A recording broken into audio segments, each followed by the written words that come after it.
on a tout le monde, c'est parfait.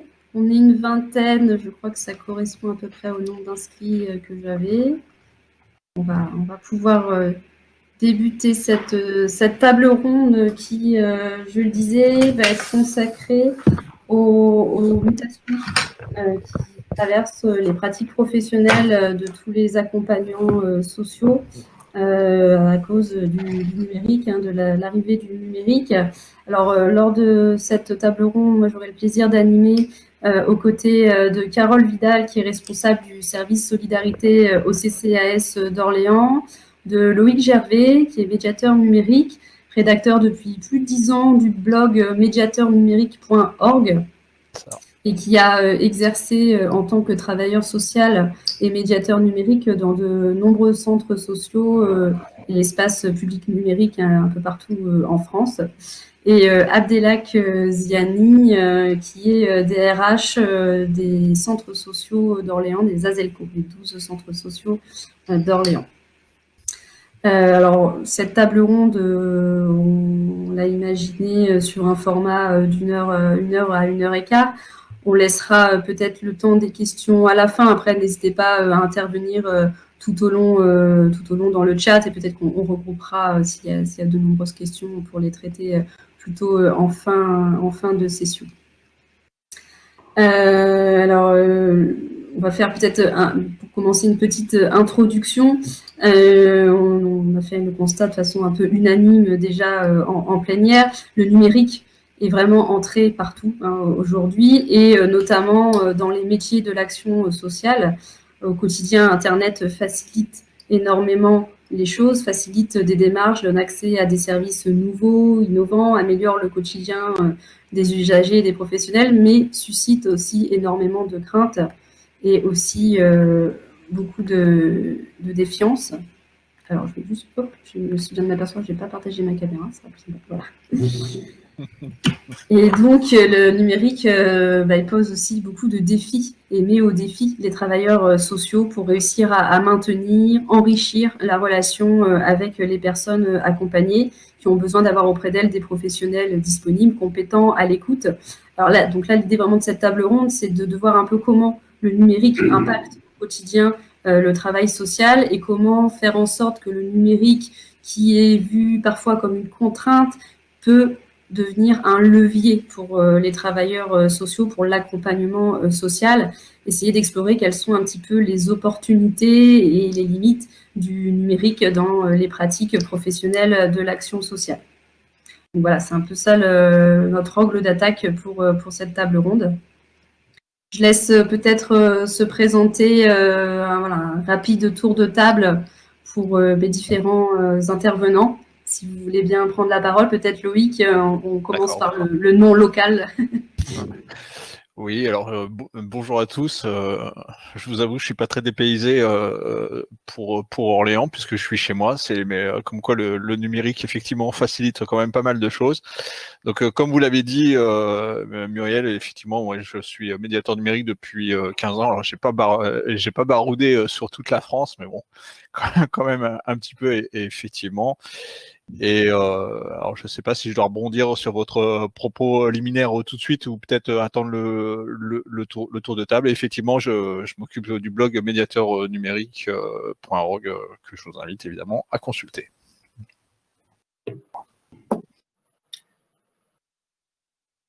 Carole, si tu veux prendre la suite. Oui. Merci Muriel, donc je suis Carole Vidal, donc je suis responsable du service Solidarité et Insertion Sociale au CCAS d'Orléans.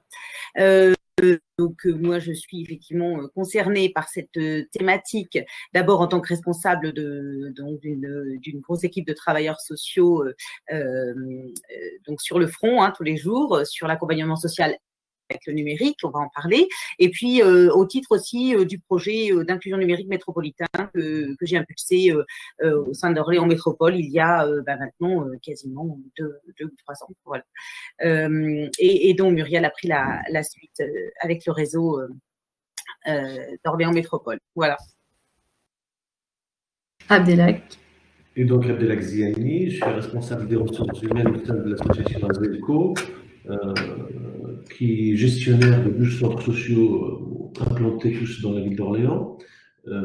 Et j'ai une mission particulière d'accompagnement du développement numérique dans notre association, par deux prismes, j'ai envie de dire, complémentaires. Le premier, d'abord, au niveau des salariés, c'est-à-dire comment des outils numériques contribuent à accroître une culture de coopération au sein des équipes, d'un côté, et le deuxième versant qui est plutôt comment ces équipes sont en mesure, se mettent en marche pour accompagner les publics vers une atténuation de la marginalisation numérique de notre société.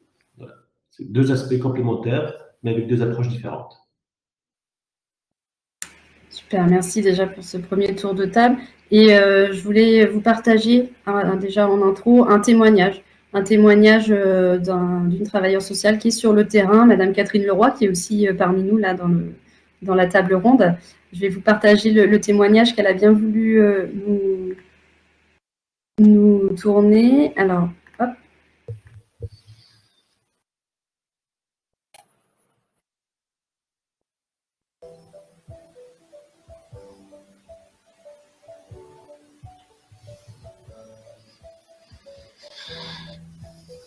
D'abord, c'est une source d'information inévitable, rapide.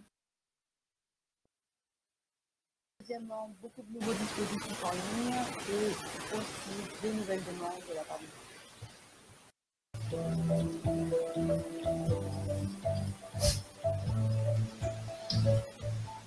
Le numérique, ça perturbe quand même la relation que nous avons avec le public. Notamment, c'est assez anxiogène, ça rajoute des difficultés aux discussions. C'est aussi un écran qui s'interpose entre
Voilà, donc un témoignage assez éclairant en introduction, hein, qui a permis de brosser un petit peu toutes les problématiques que peuvent rencontrer les travailleurs sociaux sur le terrain quand on commence à parler de numérique. Vraiment, je remercie encore Catherine Leroy pour son témoignage. Et donc, une première question, pourquoi le numérique est-il vécu comme une contrainte? J'aimerais bien poser cette question-là. Pourquoi est-ce qu'on le voit surtout en général comme une contrainte plutôt qu'une opportunité? C'est quand même ça qui ressort quand on discute avec les uns les autres. Peut-être Loïc, vous aviez, quand on préparait cet atelier, insisté sur la façon dont on considère le numérique et le prisme de l'accès au droit, qui est trop souvent la seule porte d'entrée. Oui, enfin, c'est une contrainte. C'est vécu par une contrainte parce que en général, quand vous n'avez pas accès au numérique, ça vous rajoute, c'est exactement ce que dit Catherine, des difficultés supplémentaires. Prenez l'exemple relativement concret de l'attestation dérogatoire de déplacement. Si vous n'avez pas de smartphone connectés à Internet, ce qui concerne environ 30% des catégories des personnes aux plus bas revenus, eh bien, vous devez la faire sur papier. Et ça, c'est galère. Je vous mets au défi pendant une semaine d'essayer de faire vos attestations de dérogation uniquement par papier, et vous allez tout de suite comprendre pourquoi vous avez absolument besoin d'une autre solution. Et la situation dans laquelle vous allez être, du coup, dès que vous allez avoir un tiers, ça va être parce que vous êtes face à un problème, parce que vous n'avez pas accès à Internet. C'est que le non-accès ou le manque de compétences rajoute des difficultés supplémentaires à votre quotidien. Et toujours, vous y allez pour ça. Si vous devez faire vos déclarations, on parlait de l'accès au droit, quand vous êtes tranquillement chez vous, vous avez sur votre ordinateur, vous faites votre déclaration sur Pôle emploi. Si vous avez besoin d'un autre papier de la CAF, tout se passe sur votre ordinateur. Si vous devez le faire physiquement, les deux agences ne sont pas nécessairement côte à côte, ne serait-ce que ça. Pour de passer d'un bâtiment à l'autre, c'est déjà compliqué. Donc en fait, ça simplifie quand vous y avez accès. Par contre, quand vous n'y avez pas accès, c'est compliqué. C'est compliqué pas parce qu'il y a l'outil numérique, mais parce que de toute façon l'organisation spatiale fait que c'est compliqué. Et le numérique rajoute encore de la complexité. Vous n'avez pas nécessairement les compétences et du coup déjà la démarche en elle-même est compliquée, l'outil est compliqué et le simple fait d'aller voir quelqu'un pour demander de l'aide, parfois, tous ceux qui travaillent dans ce domaine savent que tous ceux qui ont besoin d'aide ne viennent pas les voir, quelle que soit la raison d'ailleurs, que ça soit numérique ou non. Il faut décaler notre regard, c'est ce dont on disait, et comment réussir à le faire passer, à faire du numérique une opportunité et un levier. Et pour réussir à décaler ce regard et aller plus loin, pousser la porte un peu plus loin, ça nécessite de nouvelles compétences chez les travailleurs sociaux. On en a parlé, on en a discuté, et c'est le réseau numérique s'est saisi de cette question de la montée en compétences des travailleurs sociaux. Donc là, peut-être que je vais m'adresser un petit peu plus au DRH. Abdelak, comment est-ce que vous envisagez ces nouvelles compétences à mettre en place chez vos animateurs, vos intervenants?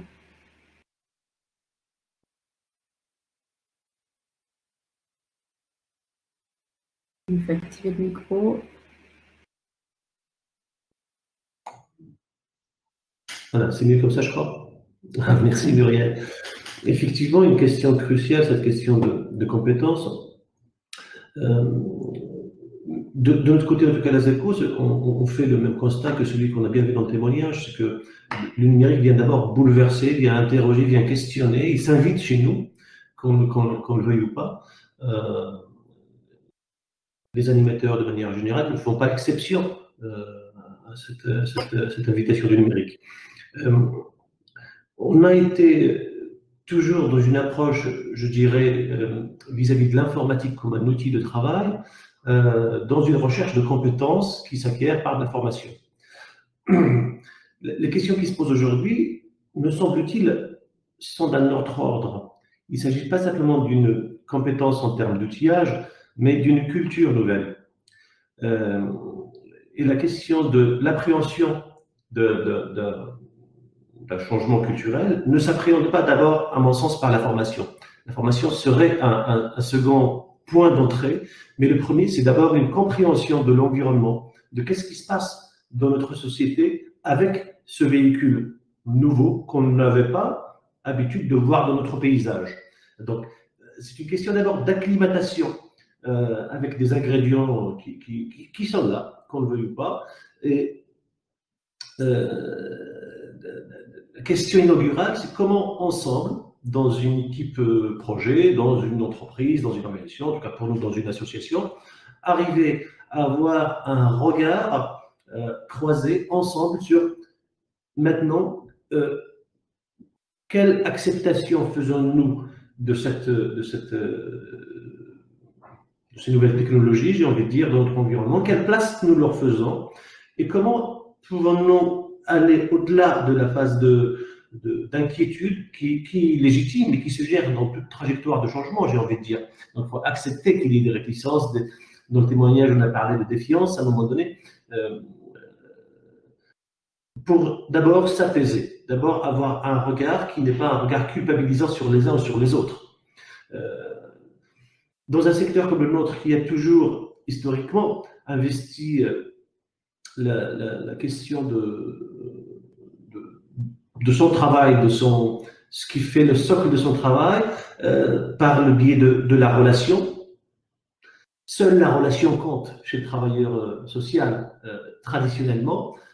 Maintenant, comment arriver à comprendre ensemble que faire place au numérique ne veut pas dire renoncer à ce socle fondamental, mais continuer à investir toujours la relation humaine, mais de manière, nous avons parlé effectivement lors de notre rencontre de préparation, la relation, enfin l'animation augmentée par de nouveaux véhicules. Ce véhicule, ce nouveau véhicule culturel, j'ai envie de dire, avant d'être technologique. Donc voilà, je suis un peu long dans mon introduction, mais c'est pour dire, la question de la formation ne me semble pas la clé d'entrée pour engager cette transformation culturelle, parce que il ne s'agit pas de devenir un technicien de nouvelles technologies, mais d'abord faire place à d'abord reconnaître que c'est une transformation culturelle et que nous ne sommes pas tous sur le même pied d'égalité dans notre appétit, dans notre facilité à intégrer des changements dans notre environnement. Ça, c'est à mon avis la première clé que quelqu'un aux ressources humaines devrait intégrer dans sa propre trajectoire d'implantation de ces nouveaux médias. Et par la suite, au besoin, c'est au cas par cas qu'on abordera la question de la formation, l'auto-formation. Aujourd'hui, justement, énormément de supports de formation sont disponibles en ligne gratuitement à la portée de tout le monde. Pour autant, tout le monde ne fait pas la démarche. Mais ça encore, j'ai envie de dire, tout le monde n'a pas la même culture sur ces questions-là. Hein. Et puis, bien sûr, que ça n'est pas parce que c'est accessible en ligne, c'est gratuit, que c'est forcément efficace. Ça demande à être structuré, à être organisé. Voilà. Donc, c'est pour qu'une culture soit des marqueurs communs pour tous, encore faut-il l'appréhender en tant que tel, et qu'ensuite arriver à faire place à chacun de manière, j'ai envie de dire, harmonieuse et ni culpabilisante, ni complaisante, j'ai envie de dire. Voilà. Ça, c'est... Donc, j'ai plutôt parlé ici, à côté de la question de Muriel, je suis désolé, hein. Tu m'as pris par le. Non, mais l'idée, c'est de croiser les regards et je ne veux pas y rentrer par la formation. Voilà. Voilà, non, mais il n'y a pas de souci. Voilà. Il n'y a pas de souci, je voyais Carole et Loïc hocher la tête lorsque tu parlais. Carole, je ne sais pas si tu veux ajouter quelque chose sur ce plan-là.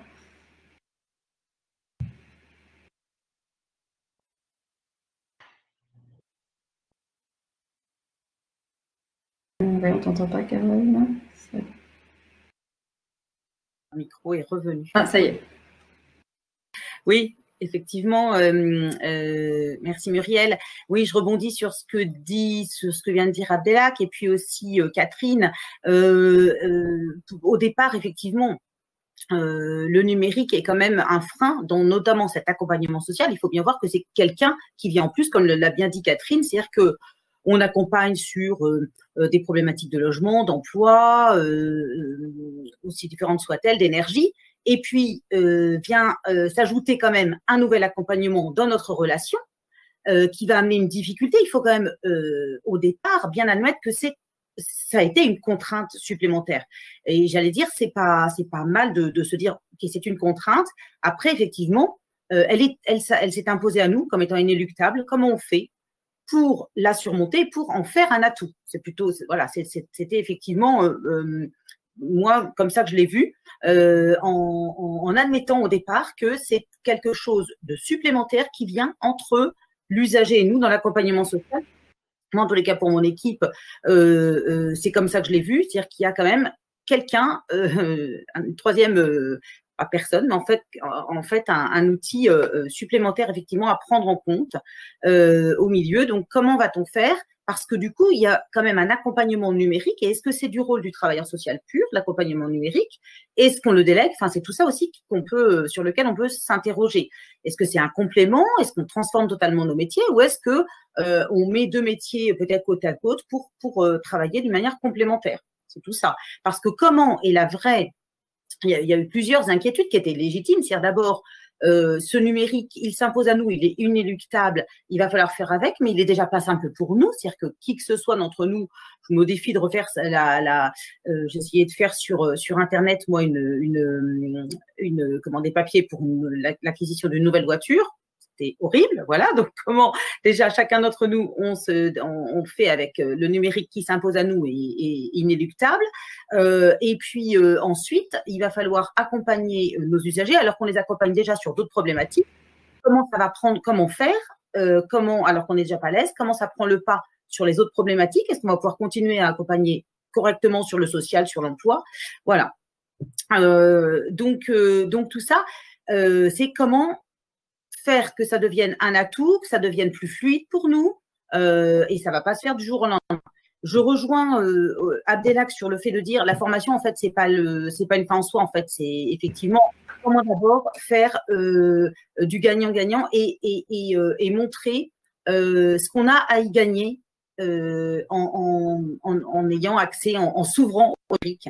Parce qu'on a tous un frein. Enfin, au début, on l'a tous eu. Voilà. Donc, qu'est-ce qu'on a à y gagner? Et quand on va comprendre, et c'est cette acculturation dont parlait Abdelak, quand on va comprendre ce qu'on a à y gagner pour nous-mêmes, pour l'usager et dans notre relation et pour faire avancer notre travail et pour aider au mieux nos bénéficiaires, quand on va comprendre ce qu'on a à y gagner, on va certainement beaucoup plus être à l'écoute des outils qu'on va pouvoir mettre en place pour nos équipes, outils de formation, outils de suivi, etc. Voilà. Donc, nous, pour le CCAS d'Orléans, alors moi, c'est vrai que j'étais aussi parallèlement, je menais le projet de l'inclusion numérique métropolitaine et de l'expérimentation qu'on a fait sur le territoire nord-est de la métropole avec WeTechCare.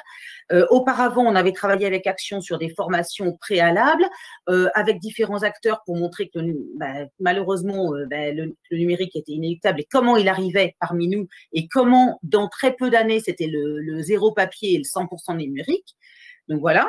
Déjà, intégrer tout ça. Et puis ensuite, avec WeTechCare, vraiment l'accompagnement. Alors là, pour le coup, des formations qui ont été intéressantes et qui forment pas seulement à la technique, qui forment aussi à comment faire du numérique quelque chose de positif. Les formations de WeTechCare, je fais voilà, la promotion ici, en tous les cas, et via aussi des bons clics, ont été pour les équipes du CCAS, mais pour, je pense, les équipes de l'ensemble de la métropole qui ont pu y accéder, bénéfique là-dessus, sur aussi l'esprit, comment on appréhende tout ça, pas seulement la technique venant pour moi aussi après, effectivement. Oui, tout à fait, et sur la posture, peut-être que Loïc, qui est médiateur numérique et qui, sur le terrain, voilà, a expérimenté tout cela, peut nous en dire un peu plus sur ces questions de posture. Oui, j'ai envie de dire, c'est assez rigolo parce que moi, du coup, la base de mon métier, c'était d'apprendre aux gens à se servir d'un ordinateur. C'était ça la base de mon métier, et de découvrir Internet. J'ai commencé quand Internet débarquait.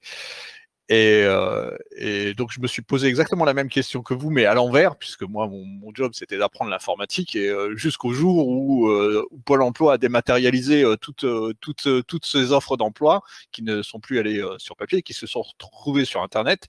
Et étant le seul lieu qui donnait l'accès public à Internet dans la ville à l'époque, hein, ça remonte un petit peu, et maintenant ça s'est étoffé, les gens sont venus dans mon lieu et se sont dit, ce gars, il nous apprend à se servir d'un ordinateur, donc il doit savoir comment on fait une offre d'emploi, comment on fait une lettre de motivation, et j'en passe, et des meilleurs, et après tout ce qui était du domaine social, qui était évidemment pas du tout ma formation. Donc la question que vous vous posez, je me la suis posée exactement de la même manière, mais j'ai envie de dire de l'autre côté, si je peux dire ça comme ça, ce qui m'a amené à me dire, mais pareil, où j'avais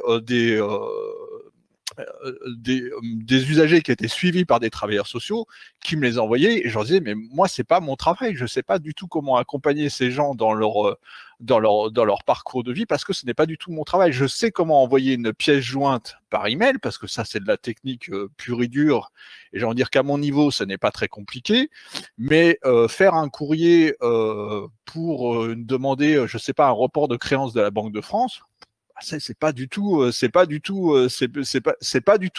ma culture, c'est pas du tout ce que je sais faire. Et à l'inverse, par exemple ma collègue qui était assistante sociale me dit mais moi faire ça je sais parfaitement faire. Par contre voilà, tout ce qui était accéder à internet c'est pas ma culture, c'est pas mon univers. Eh bien on a croisé nos cultures, on a été obligé de faire ça, on a été obligé de nos cultures parce qu'en fait il y avait une zone un peu vide où c'était le travail globalement de personnes tout en étant le travail d'à peu près tout le monde. C'était un bout de mon travail, un bout du sien, mais pas vraiment le mien à plein temps et pas vraiment le sien non plus à 100%. Et c'est un peu la démarche que vous expliquez. On a dû travailler ensemble. Et j'ai envie de dire tant mieux, fort heureusement. Donc on a fait réseau justement pour savoir qui fait quoi, jusqu'où, dans quelles limites, quelles sont mes limites, je veux dire personnelles, ne serait-ce qu'en termes de compétences ou par rapport à l'entité à laquelle je suis rattaché. J'ai travaillé dans une MJC, alors forcément.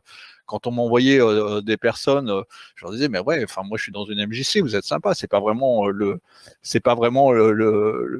credo d'une MJC d'accompagner ce type de personnes. Donc ça a aussi questionné la structure en tant que telle. Donc, ça a été reporté un petit peu plus haut pour dire bon bah voilà. Et la seule solution qu'on ait trouvée, ça a été de dire il faut qu'on travaille ensemble. Parce que finalement, c'était le travail de personne et en même temps, c'était le besoin de tout le monde. Et chacun avait, j'ai envie de dire, son lot de compétences socles issues de sa formation propre, mais aucune qui complétait la demande ou les demandes, j'ai envie de dire, auxquelles on était exposé. Le point sur lequel vous disiez, qui est juste, c'est que les trois quarts, enfin l'immense majorité des personnes qui venaient, en l'occurrence me voir dans mon espace public numérique, et au début, ils venaient me voir uniquement pour des problèmes. C'est-à-dire voilà. Et c'était alors je caricature, c'est la fameuse demande du vendredi à 17h55 qu'il faut qu'elle soit réglée à 18h parce que le lundi matin, il y a l'échéance qui tombe. Et évidemment, la contrainte numérique se rajoute à ça.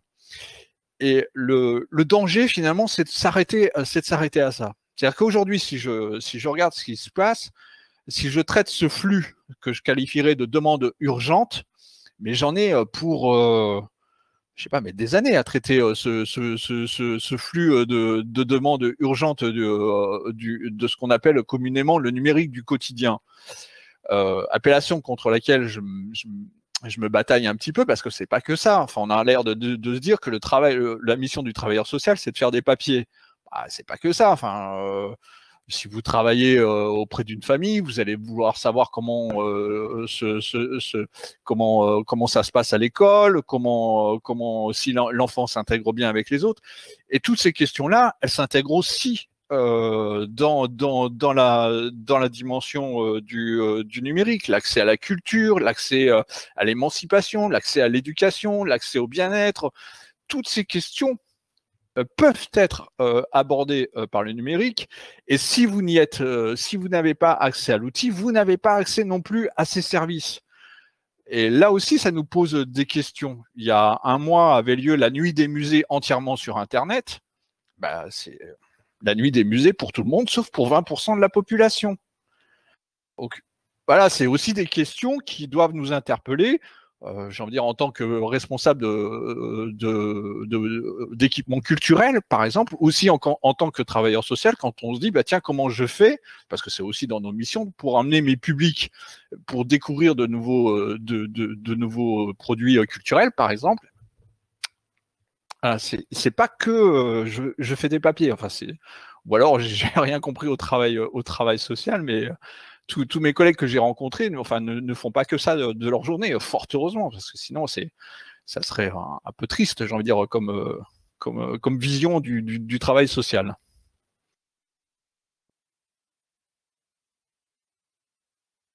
On vous entend plus, Muriel, il faut remettre votre micro aussi.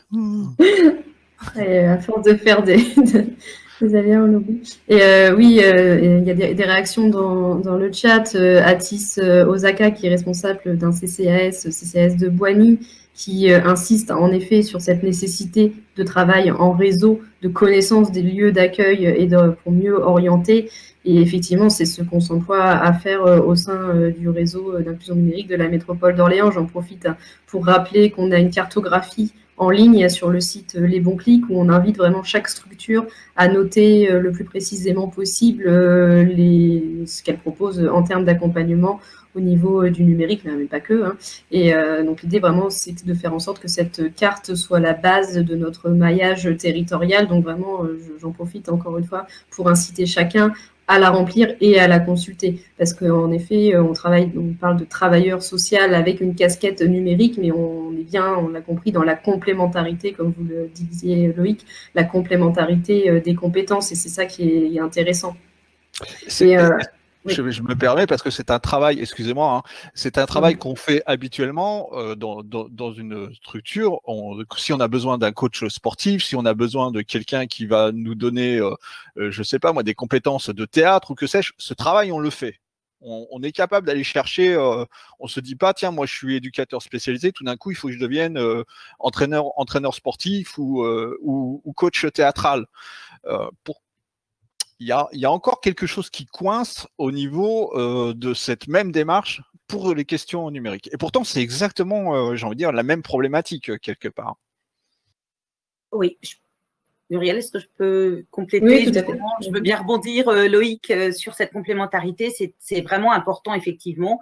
Et comme vous le dites, c'est rappel à l'expert. Ça rejoint aussi ce que dit Atis dans le chat. Et puis Myriam qui répond, oui, identifier les accueils. Effectivement, le travailleur social, il n'est pas, lui, expert en numérique. On lui demande pas ça. Aujourd'hui, en tous les cas, à ma connaissance, c'est pas le but. Donc, la transformation du métier d'accueil social, du métier d'accompagnement social, elle est limitée pour moi. C'est une évolution, mais pas une transformation. Donc, on reste bien. Pour moi aussi, c'est important, chacun sur ses métiers d'expert.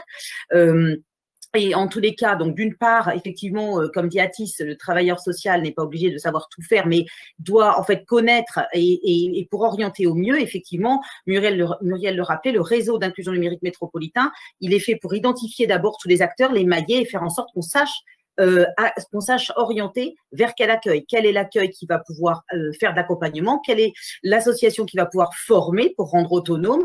Voilà, donc en sachant pouvant identifier le besoin de notre usager, comment et où est-ce que je l'oriente au mieux.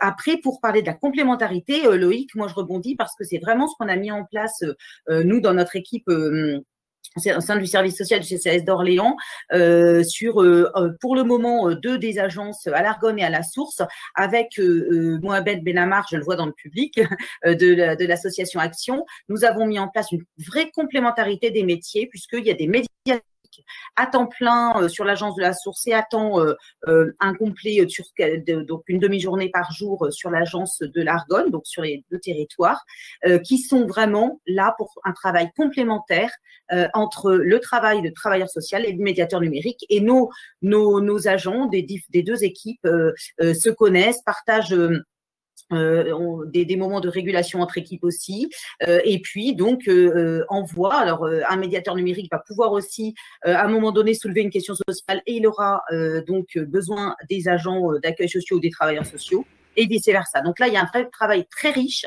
et cette complémentarité des compétences permet pour moi de répondre au mieux à l'usager, voilà, et de pas transformer totalement nos premiers métiers.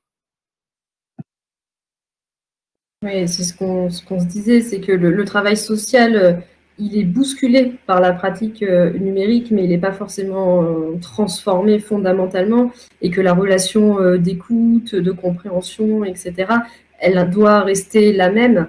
Et on peut même aller vers, peut-être citer des exemples justement où on arrive à enrichir cette relation grâce au numérique, et c'est quand on arrivera à changer ce regard qu'on arrivera pleinement à faire du numérique un levier pour plus d'accompagnement. Donc peut-être qu'on peut maintenant citer des exemples un peu concrets de choses qui ont été mises en place dans vos différentes structures pour augmenter cette relation à l'usager grâce au numérique. Je ne sais pas qui veut nous relater un certain nombre d'expériences. Loïc, vous aviez parlé de co-construction avec des usagers, d'outils, des choses comme ça, qui avaient des expériences qui étaient plutôt concluantes. Oui, alors je me rappelle de cet exemple. C'était avec un groupe de femmes allophones. Quand je suis arrivé dans leur séance, elles apprenaient le champ lexical relatif à la cuisine, et l'animatrice du groupe m'a regardé avec des grands yeux, d'un air de dire: tu dois bien avoir une application qui va nous permettre de résoudre la situation en 2 temps 3 mouvements, ce qui est évidemment pas du tout le cas. Sinon ça serait, c'est pas au CRIA que je vais apprendre ce genre de choses. Et l'idée, c'était de me dire, ben voilà, elles savent pas faire des démarches en ligne. Oui, mais moi, ça m'étonne pas. Enfin, elles viennent tout juste d'apprendre le mot poêle et le mot casserole, donc du coup, qu'elles ne sachent pas faire une démarche en ligne, ça m'étonne pas. Et donc le travail, ça a été de se dire, bah, comment du coup, on va partir de ça pour arriver justement à faire des choses plus positives. Et en échangeant avec ces femmes, l'une d'elles me raconte une mésaventure qui lui est arrivée à un distributeur automatique de billets à la Poste, où elle a confondu un retrait de 100 € avec un achat de 100 € en carnet de timbres. C'est-à-dire qu'au lieu de retirer 100 €, elle a acheté 100 € de timbres qu'elle a dû revendre après un par un à la main. Je ne sais pas si vous imaginez un peu la galère de revendre des timbres aujourd'hui en 2020, voilà, un par un. Et tout ça parce qu'en fait, elle ne savait pas se servir de l'outil, parce qu'elle n'arrivait pas à lire finalement le DAB, qui n'est ni plus ni moins qu'un écran tactile. Ce qu'on a mis en place avec l'équipe, alors ça nous a pris 6 à 7 mois, c'est qu'on a travaillé sur un simulateur écran tactile. On a transformé une tablette en écran, là en l'occurrence de distributeur automatique de billets de la Poste. Donc ça c'est l'outil que nous on a construit, et on l'a fait tester évidemment à ces dames. C'est-à-dire qu'une fois que nous on a construit l'outil, on leur a montré, elles nous ont fait des retours pour nous dire bah oui, c'est plus comme ça que je le veux, ou c'est moins comme ça, c'est pas tout à fait ça. Ensuite, elles nous ont demandé qu'on imprime des faux billets pour pouvoir aller le plus loin possible dans l'expérimentation, ce qu'on a fait évidemment. Et le but du jeu, ça a été non pas qu'elles soient à l'aise avec le numérique, c'était pas du tout leur demande. La demande qu'elles avaient, c'était: je veux pouvoir retirer 20 € en autonomie sur mon distributeur automatique de billets, sans avoir à demander à mon fils de 17 ans qui va m'envoyer balader parce qu'il a autre chose à faire. C'était ça la demande. Et on s'est attaqué à cette demande-là. On a utilisé le numérique pour répondre à cette demande-là. Et avec tout le travail qu'on a pu mener, et parce que l'outil qu'elles ont conçu a pu être ensuite expérimenté à un autre groupe pour avoir pour le tester, alors elles se sont dit, bah, elles ont monté en compétences, elles ont monté en confiance. Après, je veux dire que la manipulation de la tablette, en fait, ça a été induit dedans. On n'a pas fait un cours sur l'art et la manière de manipuler la tablette. On a fait un atelier sur comment retirer 20 € en autonomie sur le DAB. Et l'outil numérique a été utilisé comme support. En fait, c'est du gagnant sur tous les points. Et c'est en partant du besoin de l'usager. Voilà, c'est ça l'idée, c'est de replacer le besoin de l'usager au cœur. Bah, c'est-à-dire que si je m'étais arrêté sur, je vais faire un atelier sur l'art et la manière de remplir une attestation, quelle qu'elle soit, sur Internet, j'aurais galéré avec des personnes qui viennent tout juste d'apprendre le mot casserole. Enfin, c'est pour vous donner le niveau de français qu'elles avaient. Enfin voilà, c'est juste, j'en ai pour, je ne sais, même en termes d'années, je ne sais pas. Mais c'était pas ça l'objectif. J'ai dit, l'objectif pour elles, c'était pas tant d'apprendre à ça, c'était d'abord leur première question, mais c'est ce qu'elles m'ont dit, hein, c'était de gagner en autonomie. Et concrètement, c'était aller acheter un ticket de bus, c'était retirer 20 €, et tout ça, c'était de la machine tactile. Si on parle du numérique qui est, j'ai envie de dire, un peu invisible, tout ce qui est lié à l'accès au droit, mais acheter un billet de train, acheter un billet je ne sais pas comment ça se passe à Orléans, acheter un billet de tram ou faire un retrait de DAB, tout ça, c'est de l'écran tactile. Et tout ça, c'est du numérique aussi. Oui, tout à fait. Replacer au cœur le besoin des usagers. Et je pense que c'est aussi dans les ASELCO le souci que vous avez lorsque vous mettez en place des actions, et notamment là, pendant le confinement.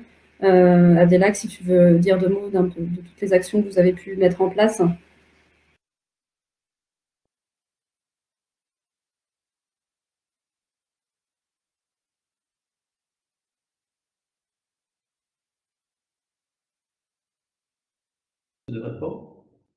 C'est bon.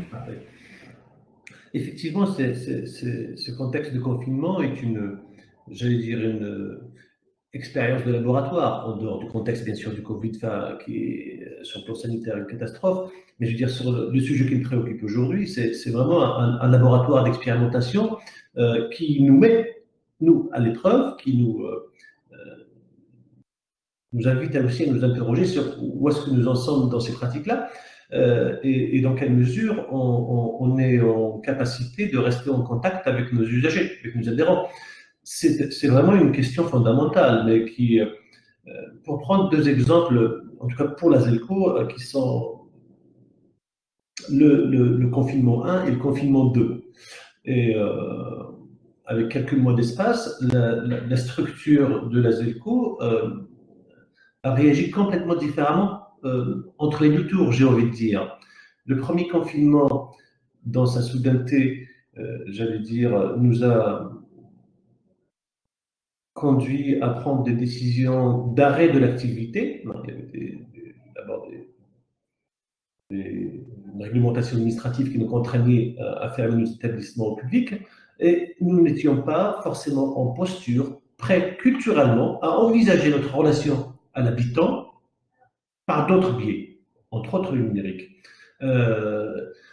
Entre les deux tours, j'ai envie de dire, des enseignements ont pu être tirés, des réflexions ont pu être engagées, et le deuxième tour, toujours avec une fermeture administrative de nos établissements, néanmoins, on a considéré qu'on pouvait se lancer le défi d'expérimenter de nouveaux médias pour être en relation avec les habitants.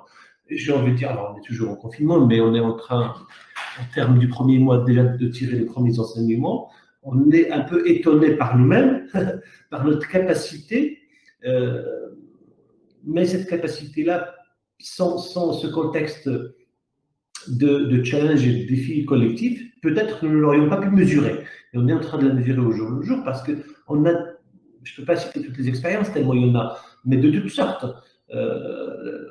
On a des situations, des visios qui se font en ligne, des jeunes qui se réunissent sur Instagram avec une approche éducative, mais ce n'était pas évident. Comment des jeunes, par exemple, peuvent suivre une animation en ligne sur Instagram? J'étais loin d'imaginer comment ça pouvait se passer.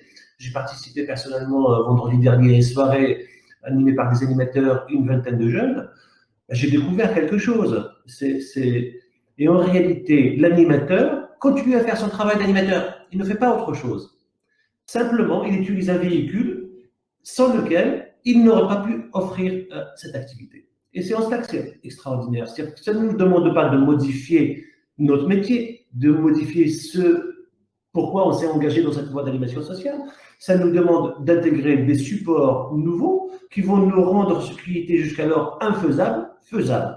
Et c'est pour ça que le contexte du confinement me paraît vraiment une bonne jauge, un bon thermomètre. Je pense à des personnes âgées, par exemple, qui, dans le contexte de confinement, on a beaucoup parlé de l'isolement social, au-delà du reste, qui se retrouvent chez elles. Elles ne manquent pas toutes de tablettes, elles ne manquent pas toutes ces personnes-là d'avoir, certaines personnes en manquent en termes de matériel, mais parfois en manque de capacité d'usage pour voir leur petit-fils, leur petite-fille à distance, tout ça. Lorsqu'on arrive à les accompagner à faire ça, on rend déjà cet isolement un peu moins cruel, j'ai envie de dire. Mais de même que pour des personnes, pour des familles qui se retrouvent avec des enfants à la maison, avoir quelqu'un en ligne qu'ils connaissent, pas un tuto en ligne qui est anonyme, mais quelqu'un en ligne qu'ils connaissent parce que c'est leur animateur référence, c'est leur animatrice qu'ils voyaient une fois par semaine ou tous les jours, peu importe, ben, qui se retrouvent en connexion à parler de ces enfants-là que l'animatrice connaît, qui va peut-être adapter des sujets d'activité qu'elle peut proposer, qui va accompagner leur mise en œuvre. Ça donne une toute autre lecture de la capacité de rester en relation avec les habitants et de comment aussi ces habitants peu à peu s'autonomisent. Et moi, je suis convaincu, mais je n'ai pas d'études pour ça, mais je suis convaincu que les personnes qui nous ont suivis à la ZELCO, qui ont été en contact avec nous pendant ce confinement, demain, après le confinement, elles seront plus autonomes dans leur approche numérique. C'est dire que parfois, effectivement, on a besoin aussi, alors on revient au sujet initial, sur cette question de résistance parce que bouleversée, parfois dans l'épreuve, on peut déployer des moyens qu'on ne soupçonne pas chez nous-mêmes. Voilà ce que j'ai envie de dire sur Oui, les ASELCO ont fait preuve de résilience et ce qu'on disait, c'est que finalement, le confinement a été un transformateur et un accélérateur pour la transition numérique voilà, des ASELCO. Et côté CCAS d'Orléans, Carole, je ne sais pas si tu veux ajouter quelque chose là-dessus. Est-ce que vous avez eu aussi ce phénomène un peu d'accélération vers le numérique grâce au confinement ? Alors, ben oui, bien sûr, le confinement, forcément, nous a mis devant une situation inédite où il fallait tout faire en dématérialisé, puisqu'on a été, comme le dit Abdelak, lors du premier confinement, ce qui n'est pas le cas pour le second, et le premier confinement, rappelez-vous, tout devait être fermé. Nous n'avions pas eu l'autorisation de venir travailler, donc c'était un petit peu différent. Et effectivement, il a fallu être agile. Et les équipes l'ont été vraiment faire effectivement tout en dématérialisé, donc via le téléphone, et puis aussi comment accéder pour les aider à démêler des situations compliquées via le numérique. On a donc il faut saluer l'initiative nationale NemNum dont on parlait tout à l'heure, Caroline, je crois, sur la plateforme des médiateurs numériques qui étaient disponibles par téléphone. Donc ça a été utile. Voilà, donc il a fallu effectivement avec en plus on n'était pas tous outillés lors du premier confinement, donc il fallait faire avec ces outils un peu personnels, donc ça venait compliqué aussi. On n'est pas tous outillés, donc dans les transformations des métiers, voilà, je pense aussi aux enseignants qui n'étaient pas outillés du tout, donc tout ça c'est compliqué. Mais effectivement, comment en fait toute cette démarche qu'on menait depuis 2018 sur le numérique, l'inclusion numérique, en disant l'État nous dit 2022 zéro papier, ben là en fait ça a perdu toute cette temporalité parce que c'est arrivé tout de suite en disant maintenant si on veut être là pour les gens, c'est en dématérialisé pour le moment, pour quelques mois. Voilà, donc comme Abdelak le disait, deuxième confinement un petit peu différent puisque là, nous, on est en présentiel et un petit peu en dématérialisé. On a aussi appris et puis plus agile, forcément, mieux outillé, etc. Pour répondre aussi, donc Muriel, donc concrètement, nous, ce qu'on met en œuvre, je l'ai dit tout à l'heure, c'est donc des médiateurs numériques avec l'association Action, des médiateurs numériques en complémentarité et aux côtés et sur le même lieu. En fait, c'est important que vraiment aux côtés de nos travailleurs sociaux. Donc ça, on a la chance de pouvoir le faire dans deux de nos agences, des formations, on le disait tout à l'heure, pour être plus agile. Et puis bientôt, parce que ça compte aussi, et je voyais dans le chat une remarque de Madame Munoz, effectivement, des personnes qui étaient autonomes sur leur démarche, acteurs dans leur plan d'accompagnement, qui étaient autonomes auparavant, se sont retrouvés plus du tout, ça les a rendus moins autonomes à cause du numérique, mais tout comme nous, ça nous est tous arrivé, c'est ce que je disais, de se trouver complètement démunis face à une démarche qu'on savait faire auparavant, qu'on devait faire sur le numérique et de plus savoir la faire. Et ça, vraiment, ce recul de l'autonomie, c'est important parce que l'accompagnement social, c'est aussi ça. C'est quand même rendre la personne acteur de son parcours, la rendre le plus possible autonome. C'est pas la laisser dans un rôle passif ou voilà. Donc, c'est important, ça, quand même, pour un travailleur social de se dire, du coup, tout ce qu'on a gagné, là, tout d'un coup, on le repère. Et ça, pour moi, c'est, voilà, c'est quand même difficile. Du coup, bah, ça sera pas une fin en soi et la solution à tout, mais nous, ce que je voulais dire aussi, c'est qu'on va donc investir, on investit là, ça a été dit tout à l'heure en plénière, dans des passes numériques. Donc ça ne résoudra pas tout, mais en tous les cas, on s'oriente et on a choisi le CCAS d'Orléans d'investir dans des passes numériques qui seront donc de la même manière, on en parlera. Donc j'ai vu qu'il y a des ateliers cet après-midi sur le déploiement des passes numériques. Comment on va pouvoir grâce à une aide en financement, en formation, accompagner nos usagers pour qu'ils soient le plus autonomes possible. Hein, voilà. Oui, tout à fait. J'invite ceux qui sont intéressés par cette question à s'inscrire à l'atelier de l'après-midi sur le déploiement des passes numériques. On va lancer cette expérimentation. Donc, pour ceux qui ne connaissent pas encore, les passes numériques, c'est des carnets de chèques c'est un chèque comme les tickets restaurants, hein, c'est un peu le même principe. Chaque chèque donne droit à un accompagnement numérique et l'idée, c'est de penser un parcours à travers ces carnets de chèques, hein, on va essayer vraiment avec les structures là sur le territoire de réfléchir à quel parcours on propose si la personne a accès à 10 heures d'accompagnement sur le numérique, quel objectif on se donne et on la rend autonome sur quel champ. Donc c'est vraiment ça l'intérêt. Du coup, je voyais que dans le chat, il y avait des questions aussi sur la problématique quand même de formation des accompagnements numériques, formation ou alors les problématiques d'orientation. Donc pour l'orientation, on a répondu un petit peu par le réseau, la constitution en réseau et sur les bons clics, et par rapport à la problématique des formations. Donc il y a les formations qui ont été proposées dans le cadre du réseau par Emmaüs Connect. On essaye de vous proposer régulièrement des formations directement données par nos partenaires qui sont la CEPAM, la CARSAT, etc. On les a cités en début de journée, qui puissent vous former à leurs services en ligne, parce que c'est des sites qui sont parfois touffus. Il y a beaucoup de démarches qui sont possibles. Donc régulièrement, à travers le réseau, on organise et on organisera encore des rencontres avec ces institutions pour que vous puissiez y voir un petit peu plus clair sur tous les services qui sont proposés. Parce qu'en effet, on n'effacera pas quand même ce besoin de formation pour les accompagnants numériques. Hein. On l'a un petit peu évacué. Il ne faut pas que ce soit, on a bien compris, la seule clé d'entrée, en effet, mais ça fait quand même partie de l'équation, hein, si j'ose dire. Et pour réussir à mettre en place tous ces nouveaux services sous la contrainte là, pendant le confinement, il a fallu être agile, chacun a gagné en compétences, mais bien sûr que pour certains, ça reste encore une marche difficile à monter.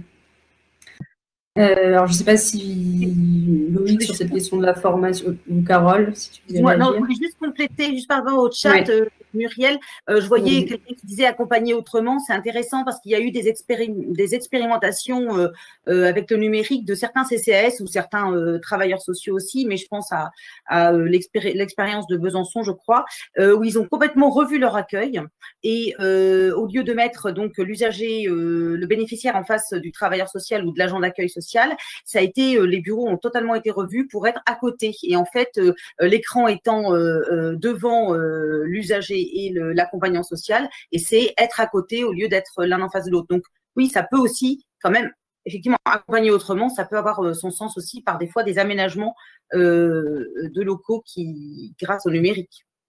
Et peut-être on peut dire 2 mots, Loïc, du travail qui a été fait par les centres sociaux de Douai, qui ont vraiment fait une mutation vers le numérique et que tu as accompagné. Alors, ce qui est intéressant, parce que je retrouvais les questions que j'avais effectivement il y a quelques mois de ça en arrière, c'est tant que je maîtrise pas l'outil, finalement, je ne peux pas faire grand-chose. Alors moi qui maîtrise l'outil, du coup, je suis dans la même posture que vous, parce que voilà, un dossier retraite, je sais pas ce que c'est, par exemple. Donc on peut se renvoyer la balle comme ça très longtemps en disant tant que je saurais pas. Tant que j'aurai pas mon bac plus 5 en dossier retraite, c'est-à-dire tant que je ne serai pas finalement un inspecteur de la CARSAT, je n'aurai pas la compétence pour accompagner quelqu'un sur son dossier retraite. Ce qui me semble fondamental, d'abord, c'est de se rendre compte que nous avons des compétences. Et très, très régulièrement, Mes collègues me disaient je ne suis pas compétent. Je fais mais tu n'es pas compétent par rapport à quoi? C'est-à-dire quel est l'objectif que tu veux atteindre concrètement? L'objectif qu'ils voulaient atteindre, c'est déjà savoir identifier le problème et c'est le poser autrement que d'une manière numérique. Et faire un dossier, c'est compliqué dans tous les cas. Dans tous les cas, c'est compliqué. Et effectivement, le faire sur le numérique peut rajouter une difficulté supplémentaire. Ça, je veux bien le concevoir. Il n'y a pas de souci. Mais quelle est la difficulté qu'il rajoute en plus par rapport, j'ai envie de dire, à sa version papier? C'est ça la question qui est la plus importante à identifier. Et souvent, ce sont des choses de je ne sais pas ce que ça devient, c'est une machine, enfin, si je me trompe, si ceci, si cela, si. Enfin, comment je reviens, quel est mon droit à l'erreur, est-ce que j'ai le droit de faire à la place de l'usager ou pas à la place de l'usager? Je reprends mes publics allophones de tout à l'heure. Quand on était sur le papier, pas beaucoup de gens se posaient la question de savoir s'ils avaient le droit de remplir par papier le dossier à la place des publics allophones. Quand c'est sur Internet, on se repose la question parce qu'on se dit c'est pas la même chose. Pourtant, ça n'a pas beaucoup changé en tant que tel. On voit que la médiation, quelle que soit la forme qu'elle porte, elle n'a pas changé. Les questions de posture sont centrales. Est-ce que c'est mon travail? Moi, je ne peux pas vous répondre à cette place. Je ne peux pas répondre à votre place. Je ne peux pas savoir si c'est votre travail ou si c'est pas votre travail, puisque votre travail, il est défini par un contrat de travail. Bon, je parle sous couvert du DRH. Je suis animateur en centre de loisirs juste le mercredi après-midi. Effectivement, ce n'est pas votre travail que de faire de l'accompagnement sur la CARSAT. Je pense que c'est relativement clair dans votre contrat de travail. Donc, toujours se protéger par rapport à ça, déjà. Ce qui vous lie. Oui, mais je ne sais pas comment faire. Mais c'est pas un souci. Il y a justement comment on apprend. D'abord, vous n'êtes pas seul. En général, vous travaillez dans une équipe. Et il y a toujours le croisement de l'équipe qui va faire que vous allez pouvoir justement adopter une réponse. J'ai de plus en plus de sollicitations par exemple, je reprends à mon animateur de centre loisirs, par rapport à des parents qui veulent savoir ce que deviennent les photos de leurs enfants quand on les met sur Internet. Voilà une question intéressante. Comment on s'en saisit? Qu'est-ce qu'on fait? C'est quoi le problème? Ça, c'est notre travail que de se poser des questions. On n'a pas les réponses, parce qu'on n'a pas nécessairement les compétences en interne. Notre travail, justement, c'est de les trouver. Je ne sais pas faire, mais c'est pas grave. Je suis dans une MJC, je suis dans un centre social, je vais bien trouver quelqu'un qui sait faire. Et si j'ai un doute, je m'accompagne vers mes hiérarchies. Et le travail que j'ai mené, ça a été de ça. C'est comment le numérique impacte mon travail au quotidien. Quand je pose une question à l'agent d'accueil pour savoir ce qu'il y a ce mercredi après-midi au centre de loisirs, il me répond tout de suite. Quand je lui envoie un mail avec la même question, il va me répondre dans les 2 ou 3 jours. Si je l'interroge sur la page Facebook du centre, toujours avec la même question, il n'y a plus personne qui me répond. Parce qu'on n'a pas nécessairement intégré ce canal-là dans les process de travail quotidien. En fait, on a dit, on fait une page Facebook, je reprends cet exemple, mais on ne sait pas comment derrière elle va être traitée. Et là, on est bien sur une approche systémique.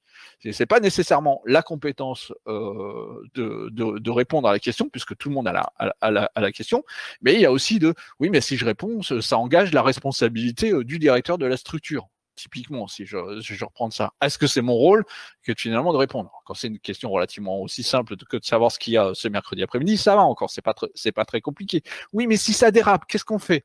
Et tout ça, on retrouve des travaux de régulation qu'on a déjà dans nos structures. Et s'il se passe ceci, et s'il se passe cela, et si je suis en difficulté avec tel type de situation, c'est de la concertation d'équipe. Et le travail du médiateur numérique, en tout cas comme je le conçois à titre personnel, c'est de vous donner les éléments de culture numérique, justement pour pouvoir appréhender tous ces changements. Et bien entendu, je comprends ce que dit monsieur ou madame Trouillet, je ne sais pas qui vraiment, je comprends que ça donne des craintes. Mais enlever le numérique, est-ce que accompagner quelqu'un dans ses démarches du quotidien par papier, c'est pas tout aussi engageant quelque part? Est-ce qu'on le fait est-ce qu'on le fait vraiment sans aucune appréhension?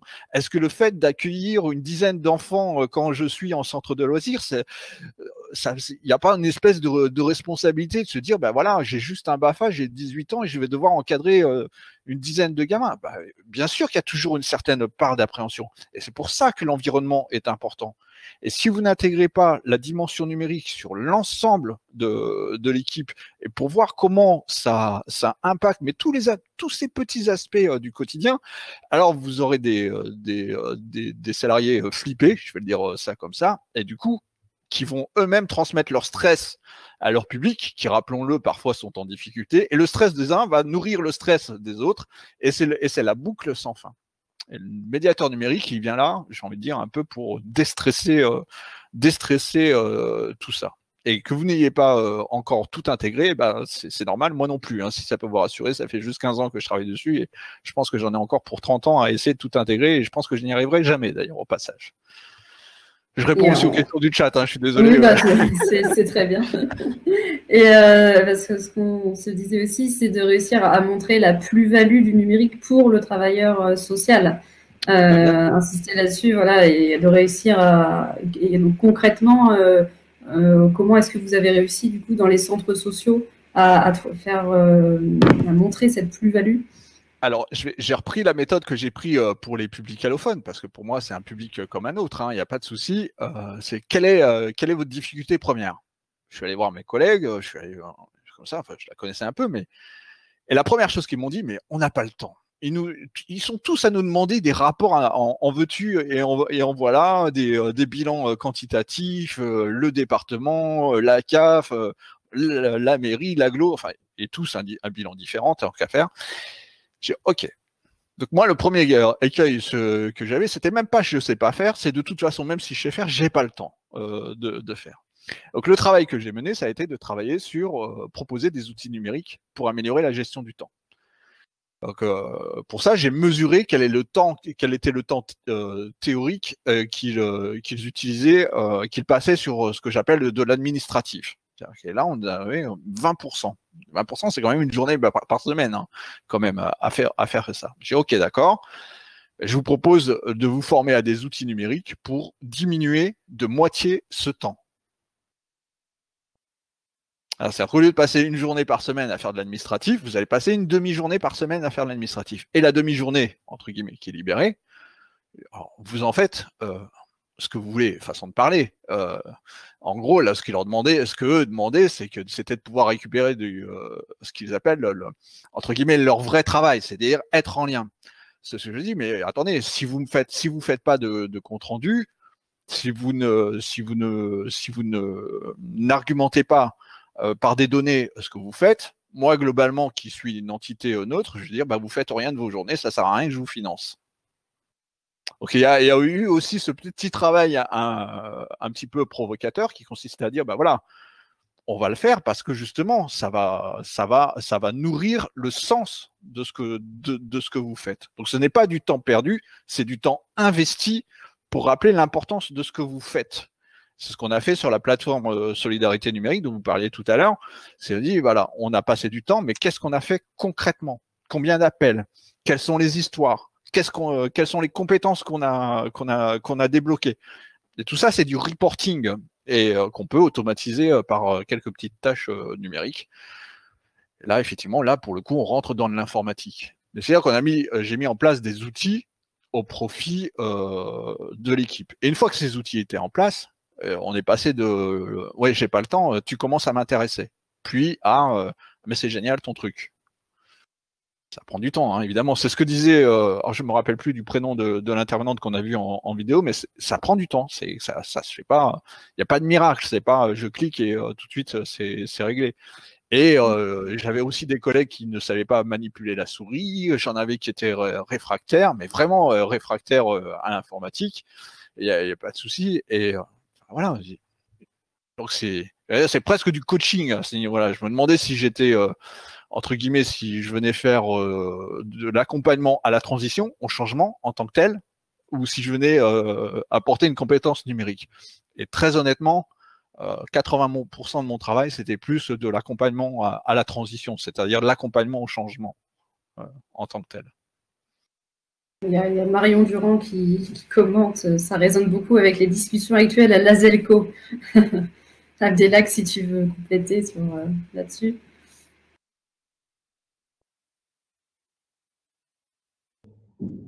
Oui, effectivement, Marion qui fait certainement référence à notre réunion d'hier. On était réunis avec tous les responsables de nos centres pour réfléchir à cette question de reporting, sur comment un petit peu la faciliter, notamment le reporting de notre activité pendant la période de confinement. C'est déjà pas simple le reporting, comme le disait Loïc tout court, cette culture du reporting dans le travail social. Alors nous, à la ZECO, on a fait du chemin depuis un certain temps sur la normalisation du reporting, mais faire du reporting sur une période qui est pour nous expérimentale et qui est déjà ne ressemble pas dans sa forme à notre activité habituelle, c'est un niveau de complexité et d'abstraction un peu pas simple à appréhender collectivement. Mais ça se fait. Mais ça se fait non sans mal parce qu'effectivement, ça n'est pas une question d'outillage d'abord, c'est d'abord encore une fois une question culturelle et d'approche. Et sur ces questions-là, effectivement, c'est un changement. Et comme tout changement, ça s'accompagne. Et c'est un investissement. Enfin, je redirais parfaitement ce que dit Louis. C'est-à-dire, nous, à la ZECO, on est en plein dedans sur comment intégrer le fait que l'investissement dans le champ numérique n'est pas une perte de temps, n'est pas. Même si, au moment où on investit ce champ-là, il y a quelque chose de mécanique dans les temps qui se produit et qui apparaît comme étant une charge. Et c'est pas simple pour la personne de se dire oui, je suis en train d'investir en ce moment pour peut-être gagner demain. C'est pas évident à négocier ce virage pour tout le monde, j'entends dans une trajectoire collective, parce que individuellement, on va avoir des personnes qui sont plus ou moins en résistance, plus ou moins réfractaires, plus ou moins partantes, plus ou moins en attente, plus ou moins hésitantes, et des personnes qui sont très partantes. Donc, à titre individuel, on va trouver tout le monde, comme dans toute dynamique de changement. Par contre, dans la trajectoire collective où il est important que tout le monde embarque sur le navire, ça, c'est pas simple, et ça demande un coaching, effectivement, qui est d'abord social et humain, pour ensuite, ensemble, on arrive à aller plus loin sur ce chemin-là. Mais voilà, en tout cas, à la ZECO, c'est une préoccupation et on ne peut pas appréhender la question du numérique vis-à-vis de nos publics sans qu'on l'appréhende pour nous-mêmes d'abord. Parce que c'est d'abord nous que ça met à l'épreuve. Parce qu'on se pose toujours la question en se disant comment aider la personne à négocier ces changements sociétaux mondiaux. Mais il faut d'abord qu'on fasse le point avec nous-mêmes sur où nous en sommes pour cette question-là, avant de nous la poser dans notre rapport à l'autre. Tout à fait. Carole, je ne sais pas si tu veux dire un mot sur la plus-value du numérique pour tes équipes. Oui, alors, oui, en tous les cas, ce que je remarque, c'est que autant chez les usagers que dans les équipes, on a pu voir qu'on a des ressources qu'on ne soupçonne pas, voilà, tous autant qu'on est. En tous les cas, c'est des grands sur voilà ces dernières périodes et moi ce que je remarque c'est que tout le monde s'y est bien mis avec des accompagnements qui sont pertinents. On est aussi sur un territoire qui a été dynamique là-dessus, donc ça nous aide. Des partenaires, des liens, des mutualisations de moyens, des choses qui font qu'on va dans le bon sens. On parlait aussi de l'accompagnement au changement, tout comme l'accompagnement au changement sur des outils de logiciels métiers, etc., où on dématérialise de plus en plus aussi nos démarches d'accompagnement en interne aussi. Donc voilà, il y a tout ça et tout ça, ça va dans la dématérialisation et le numérique.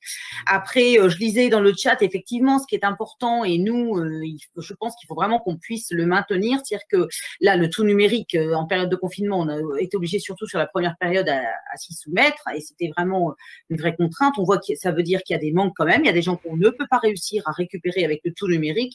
Et je voyais des commentaires dans le chat, effectivement, où on sait qu'il y a une partie notamment des plus grands précaires qu'on ne pourra pas autant d'accompagnement on peut amener, autant de formation qu'on ne pourra pas du tout amener sur le numérique.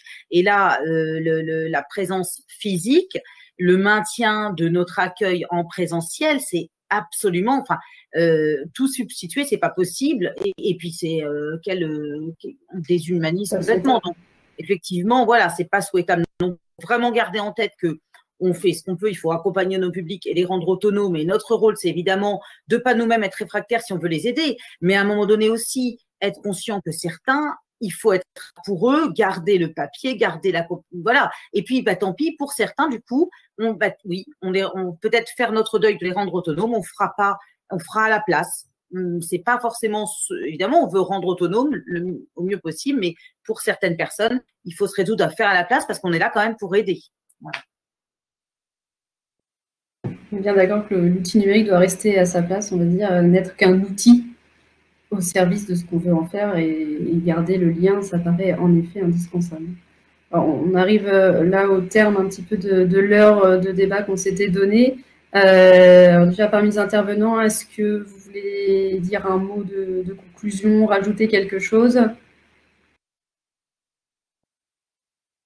Je vais prendre merci, c'est gentil. Je voudrais préciser un peu ce qu'est le sens de la médiation numérique pour les acteurs de la médiation numérique. Nous, notre propos, c'est de donner des éléments de culture numérique pour permettre à chacun d'agir en tant que citoyen.